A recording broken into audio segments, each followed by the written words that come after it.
بسم اللہ الرحمن الرحیم۔ السلام علیکم۔ ڈیلی اسلامک انفارمیشن میں آپ سب کو خوش آمدید کہتا ہوں۔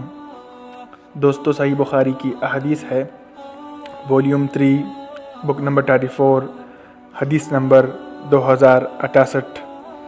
ہم سے معلی بن اسد نے بیان کیا، انہوں نے کہا کہ ہم سے عبد الواحد نے بیان کیا، کہا کہ ہم سے عامش نے بیان کیا کہ ابراہیم نخعی کی مجلس میں ہم نے ادار لین دین میں سامان گروی رکھنے کا ذکر کیا تو انہوں نے کہا کہ مجھ سے اسود نے عائشہ رضی اللہ تعالی عنہ سے بیان کیا کہ نبی کریم صلی اللہ علیہ وآلہ وسلم نے ایک یہودی سے کچھ غلہ ایک مدت مقرر کر کے آدھا خریدا اور اپنی لوہے کی ایک ذرہ اس کے پاس گروی رکھی۔ شکریہ۔